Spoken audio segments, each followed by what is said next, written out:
If you have the business like e-commerce that is creating the revenue, acquiring new clients from the paid social ads, then definitely you should test different approaches for that, for these campaigns. And important part of that is creating the creative strategy and testing new creatives and finding out a way to stop people from scrolling, because this is all about stopping people from scrolling in social media. For me, if you're making ads and content for the social ads, it doesn't have to look like an ad. Actually, it will be better sometimes to make it not look like an ad, to make it authentic, and it will catch the attention often better and will drive more sales, more revenue. People are seeking for the authentic things. So when they see the lo-fi photo with a sticky note on the product, probably it will catch their attention more than some professional banner with the product and the features described on the banner. And this is great correlated with on how to make ads, because you shouldn't actually speak about your product or your service. You should speak about solving people's problems with your product or your service. Make a research first, read through the reviews of the products, of the service, to find out what problems that your service is solving, what people love about your product, and then you translate that knowledge into the communication on your banners or videos.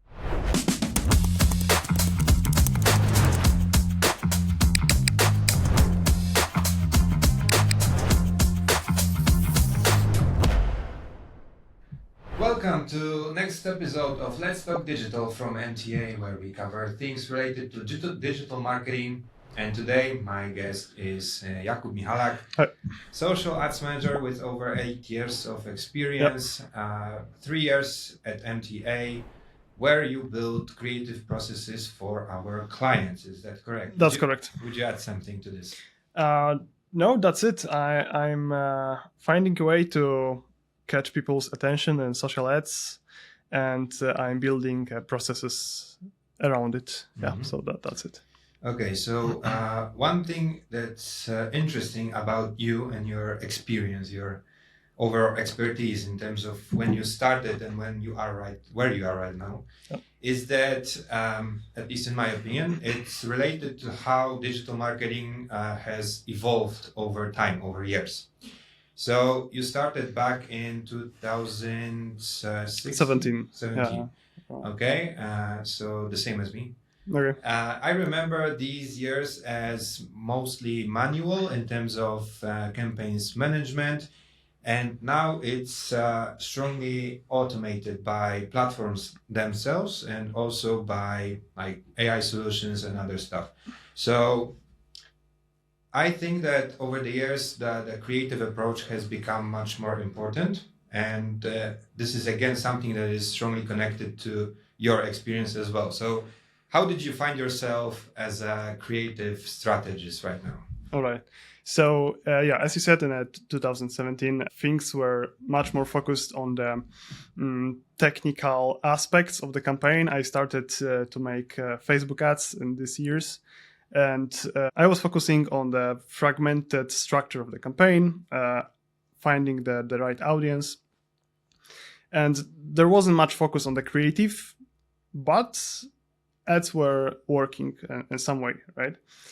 However, around, I think, 2 or 3 years ago, there was some switch that we observed, that how the ads being built is automated more and more with campaigns like Advantage Plus on the Meta ads.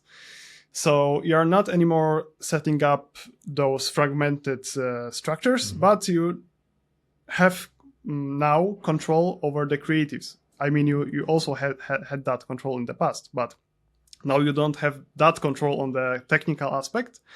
So what is left is the creatives. And with the market that is so competitive, it makes difference what ads are you deploying, the interesting ones or boring ones.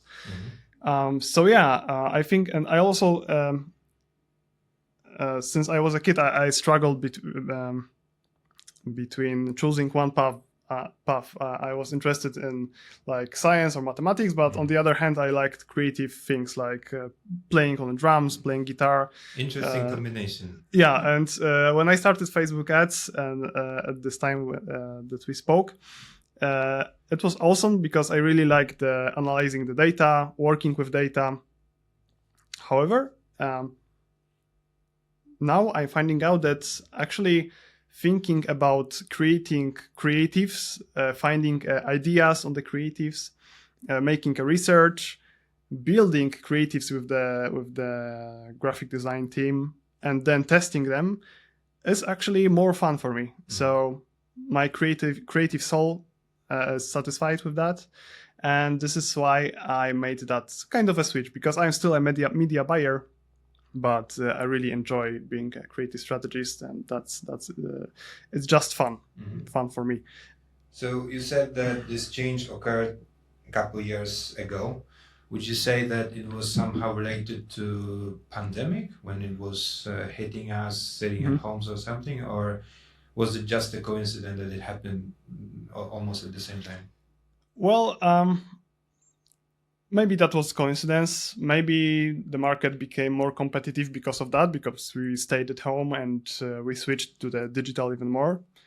And maybe that pushed platforms to develop even further towards automated world of campaigns. Maybe, yeah.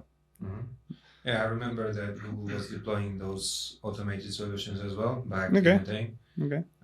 From my Google Ads experience, so I think it was somehow relevant to these live events of ours that were happening.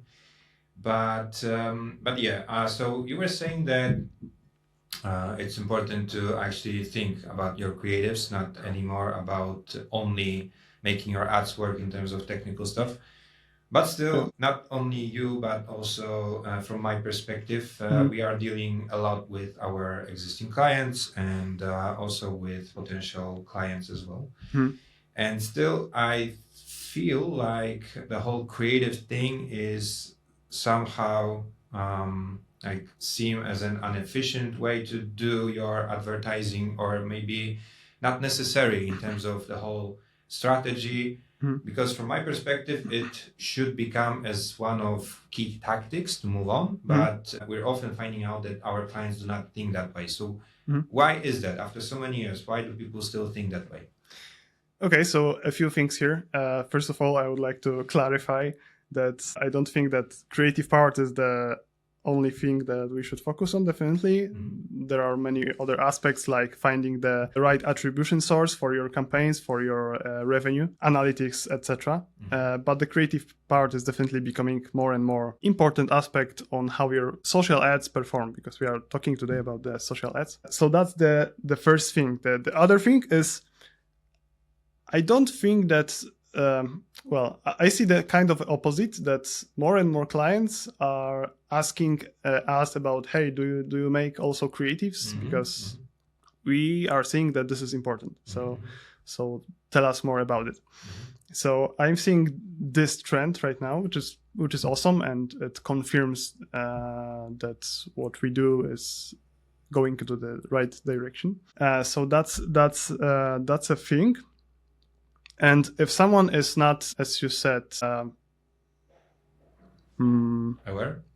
Yeah, aware, and still don't care that much about creatives, well, I don't know why is that. However, if you have the business like e-commerce that is creating the revenue, acquiring new clients from the paid social ads, then definitely you should test different approaches for that, for these campaigns. And important part of that is creating the creative strategy and testing new creatives and finding out a way to stop people from scrolling, because this is all about stopping people from scrolling in social media.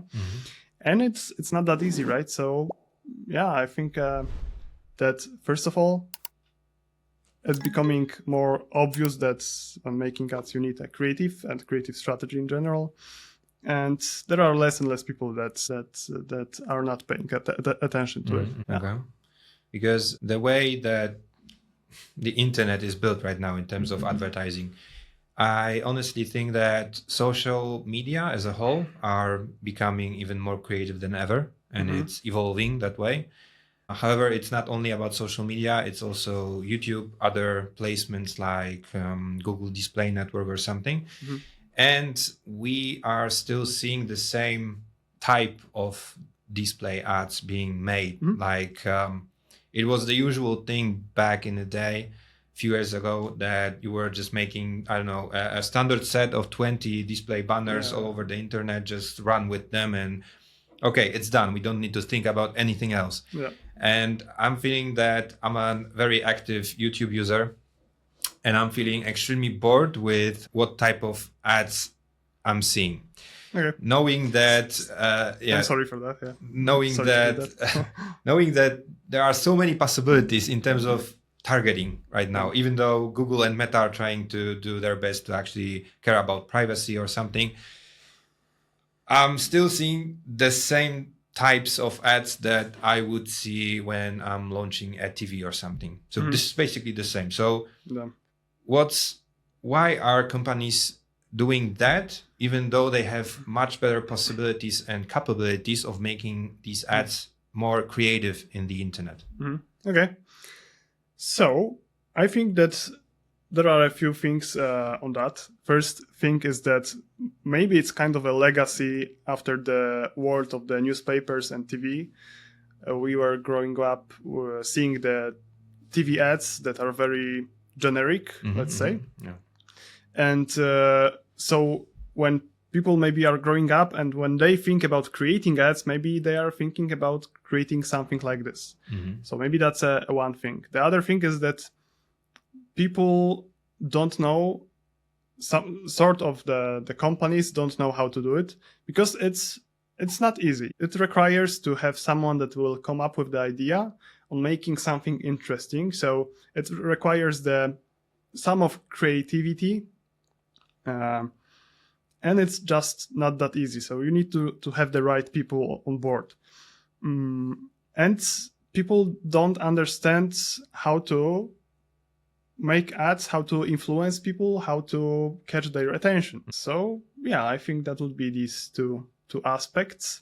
And there are many people that know how to do it, and they are winning the ad auction, and they are doing great. And there are many companies do that. Is it maybe a third point, I'm just guessing, that some companies are afraid of being unprofessional with something inconvenient? Definitely. Companies have their own brand voice, and they are freaked out about this. That's you need to keep it in some line. I don't know. So they make boring content. But important thing is that if you are joining the competitive world of social ads, this is important, that marketers are saying that if you are creating ads for social ads, you are competing with other ads, right? But that's not true, because you are competing with other ads, but also organic content. So let's come back to the fundamentals. And first, we need to understand why people are in the social media. They are there because they seek for the entertainment, for the news, for the inspiration, right? So if you're creating a generic content that is very professional and you throw it into someone's feed filled with the entertainment stuff, you are not fitting into that. And people just scroll your content because it's not interesting. It's obvious ads. It's boring. It's generic. They don't want to see it, right? So yeah, I think that important thing is to understand why people are in the social media, how we with our content can fit into that world and stop people from scrolling. Not sure if I answered your question. Let me know. I guess so, but I'm interested in hearing, should marketing managers in those, let's call them professional companies that tend to be careful about how they look online, should they get more risk in terms of their creatives and try to be truly unconventional and creative to get ahead of their competitors?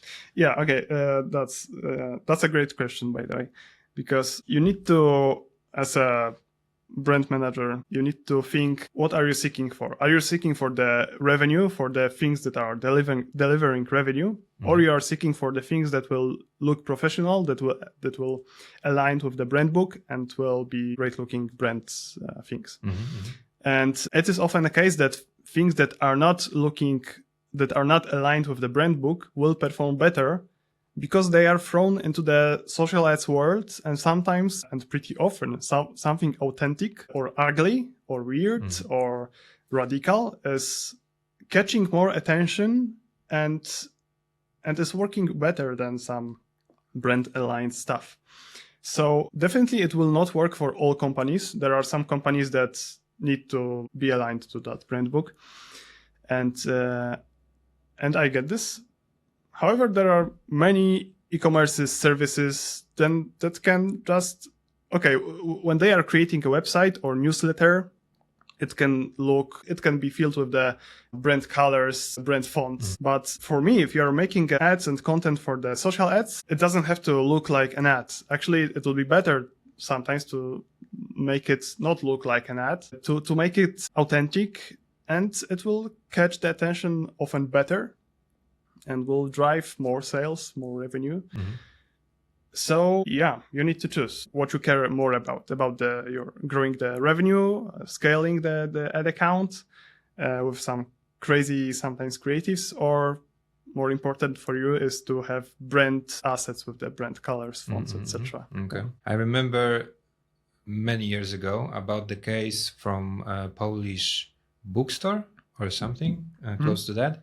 And I remember that it was the time when, as I said before, many companies were like the best that they were able to deliver was the standard set of 20 display ads. And I remember they had one that was just black in terms of background, and it had a red font text, simple text, telling that our address is here and you can buy books in our bookstore or something. It was extremely plain and simple. Yeah, generic. But scrolling through most popular portals, you simply had to see this ad because it was outstanding in terms of others.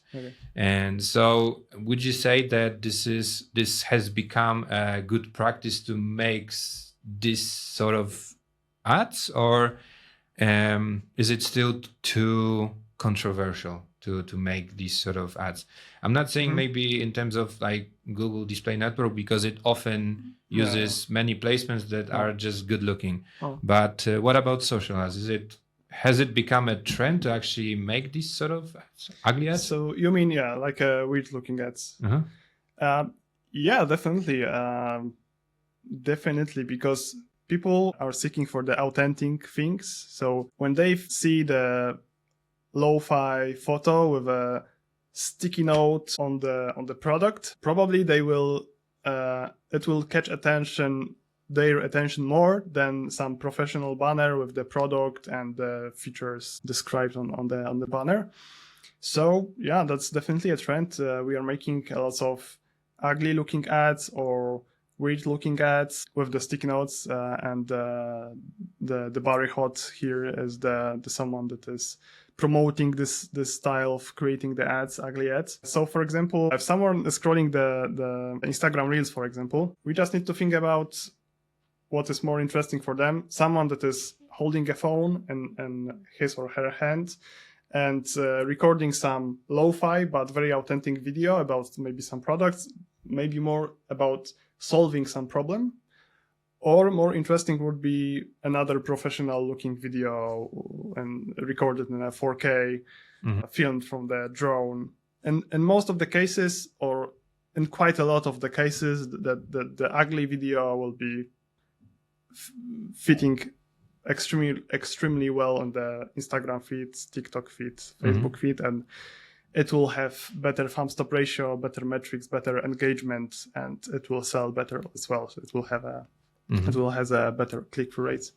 So yeah, and another important thing, and this is kind of around creative strategy, but there is no one great way of making ads. I also would like to clarify this.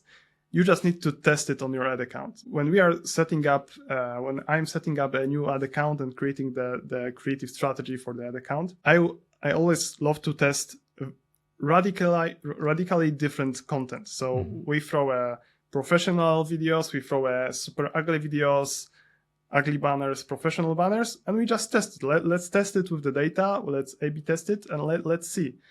However, the trend is that ugly things, authentic things are performing better. So yeah. Okay. So just in theory, there is no formula for best performing ad depending on the industry. Like you are unable to tell that. I'm not saying that a specific creative or I don't know, text or call to action, anything like that is maybe called a best practice, but I'm saying about a specific format maybe or type of ad, there are no rules. There are some formats that are often working pretty well. Like we often start with us versus them banners or testimonial banners or some founders video. So there are type of the assets that often performs pretty well, and we know that. But in general, you still need to test it. So yeah, it's a combination of both, I think. So starting some sort of creative testing, you can think about launching specific types of ads that you know should perform better than others, but still it's a matter of testing which actually is the best. Yeah, that's correct. Okay, that's correct, sir. Interesting. So about making these, because we know about these generic, let's call them bad ads online, what other practices are so-called the best in terms of making a good creative? Okay, so definitely, first of all, I would say that it will be the knowledge on how to, as I said before, influence people. And I think this is greatly explained in the Dale Carnegie book on how to win friends and influence people.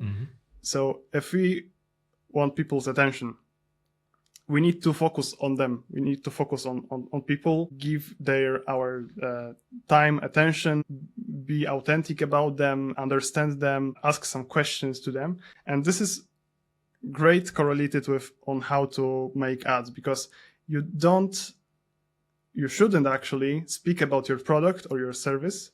You should speak about solving people's problems with your product or your service. So you need to, first of all, and this is part of the creative strategy, make a research first, read through the reviews of the products, of the service, to find out what problems that your service is solving, what people love about your product, and then you translate that knowledge into the communication on your banners or videos. So yeah, it's all about relating creating communication that relates to people's, instead of creating communication that is explaining the product and focusing on product. So the first thing would be focusing on people, on their emotions, on their issues, not on the product. And there are many best practices depending whether it's banners or videos. If these are the videos, that would be awesome to, for example, focus on the hooks. People are creating, for example, UGC, and put them into the ads. I prefer with the team to create, for example, 3 different versions of the same video or 3 different hooks for the video. So the same video, but with 3 different beginnings, because each version of such a video can have different results. So focusing on the first frame, actually, we spoke in the past about first 3 seconds, but actually first frame is super important. So that's for the videos. The dynamic cuts, for example, if you are creating UGC, are important, because when you look on the Instagram or TikTok, you will find that mostly the scenes are shorter than 3 seconds, for example, or 4 seconds. So if you create video with the 20 seconds of the one scene, it might be boring for the people. Using captions, using bold captions, bold dynamic captions that are created with the tools like the Captions app, are also helping to understand the communication that comes from the video, from the banner. Also visualizing things, Like if you are telling in your ad copy and paste words, you can show the Control C sticky note and Control V sticky note to visualize people what they are hearing, because it should be a combination. So a visualization is another thing.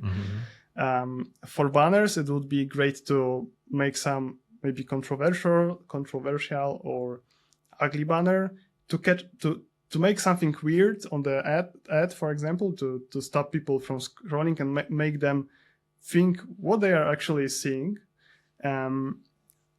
Starting with some bold statements on both banners, like on the top of the banner, like a bold statement, or on the video, starting the video with the bold statement, some questions, some maybe, for example, we just launched for one of our clients the banners.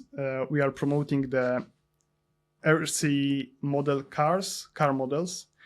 And we are starting our banner with the bold headline that is saying, "This RC car model will not solve your problems."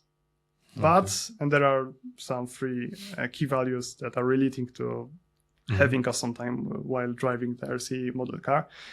And it's actually getting the click-through rates above 4% now after a few days. And it's something bold but weird, and this communication that makes people actually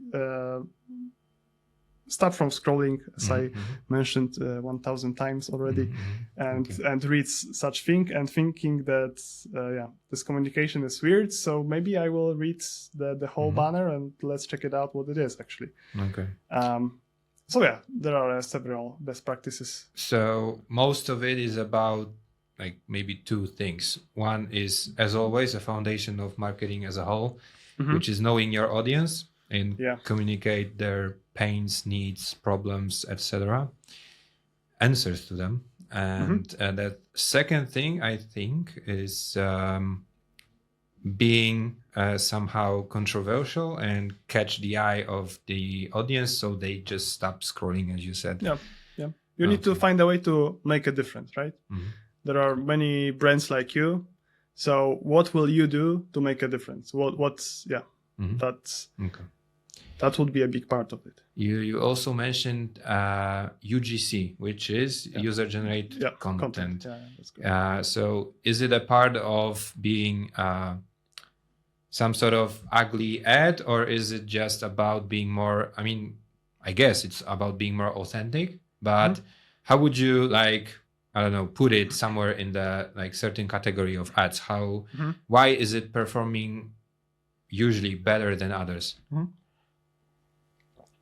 So the user-generated content is, I would say, it's the type of the authentic content. That's the main thing, and it pretends to be an organic video mostly. So it often starts with a hook like 3 reasons why, or I just found it on the TikTok and let's check it out. So it looks really authentic and the communication is pretty authentic. So yeah, it's often recorded, with your phone, not with the professional camera. It can be recorded from your hand. You can make ugly ad from that, but it's not about creating something ugly with that format, but it can be. So yeah, being authentic and pretending to be an organic video. Okay, so I think that now it's a good time for a question from our audience, which is called Call to Action segment.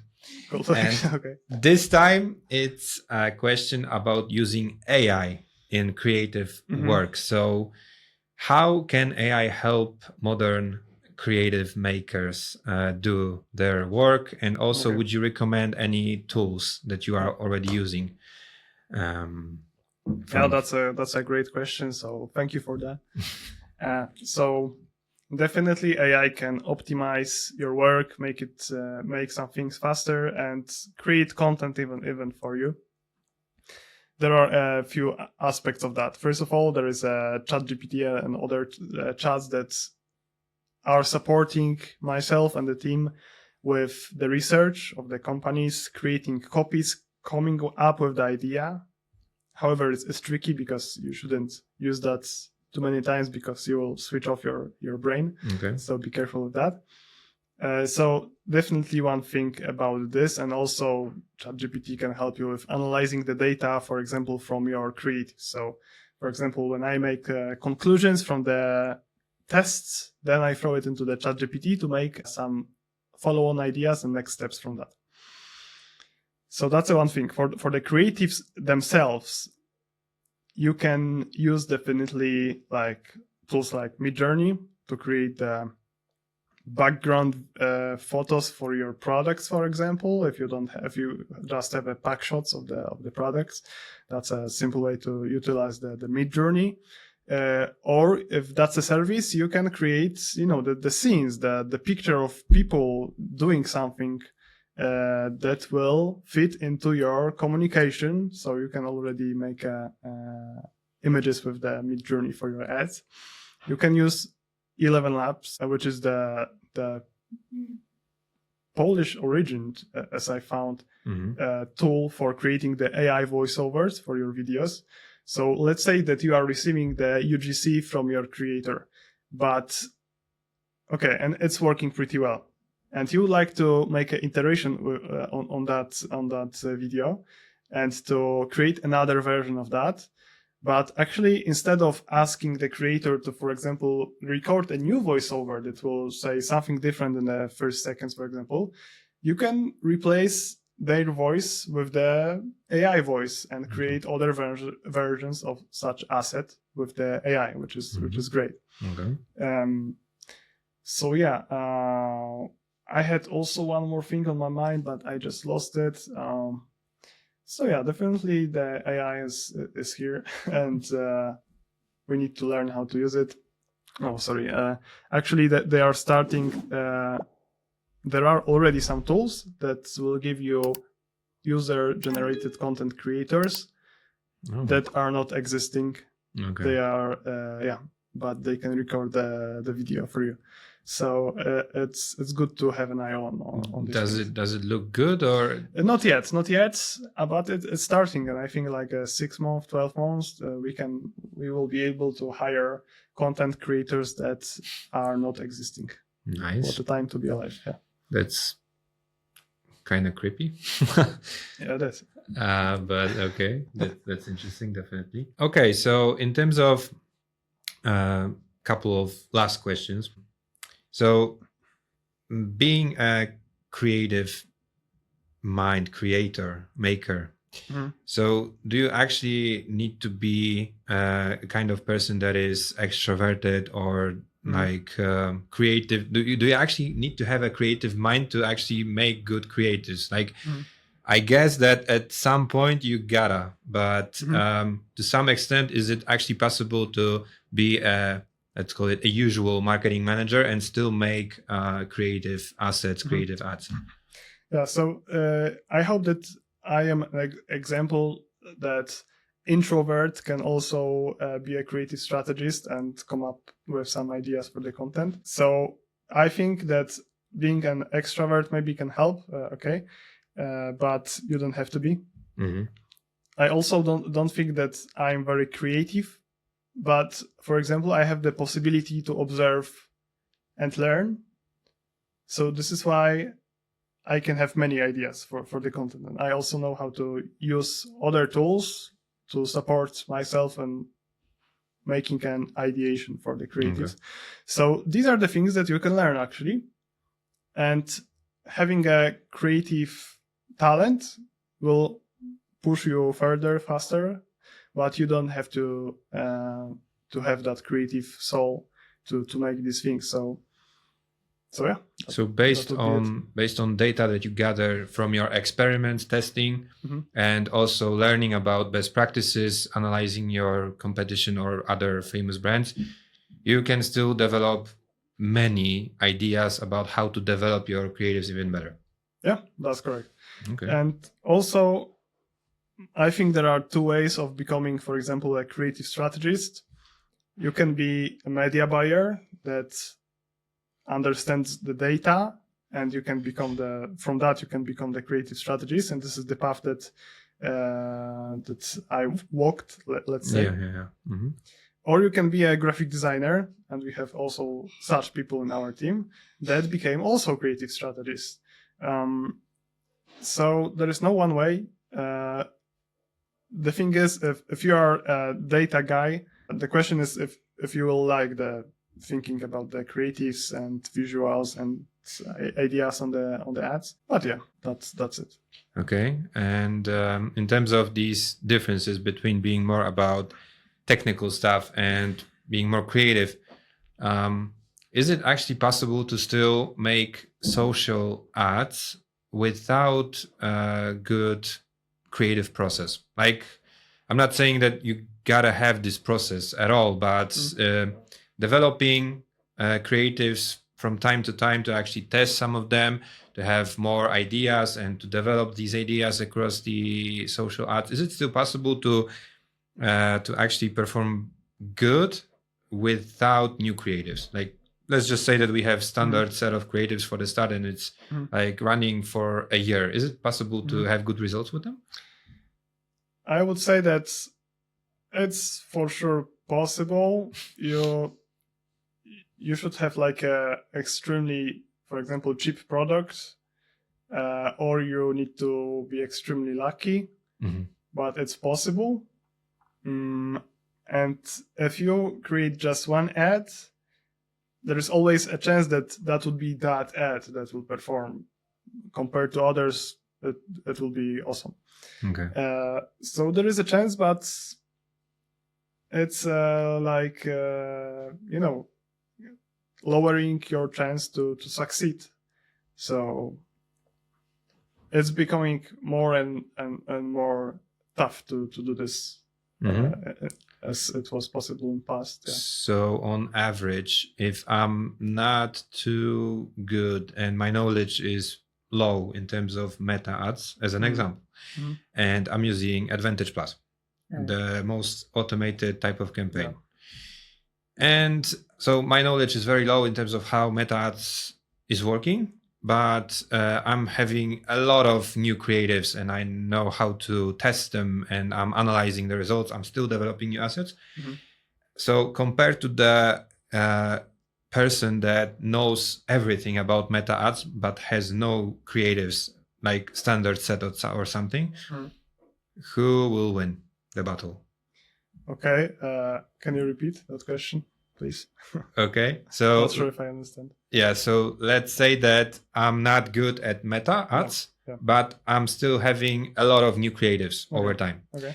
So compared to the person that is an expert in terms of meta ads, a technical guy, but they have no new creatives and they are just running on the same set every time. So who's gonna win eventually?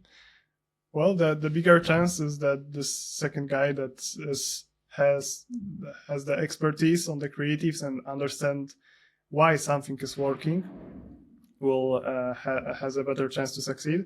Because one thing is to create a content, second thing is to learn from it and why it performed.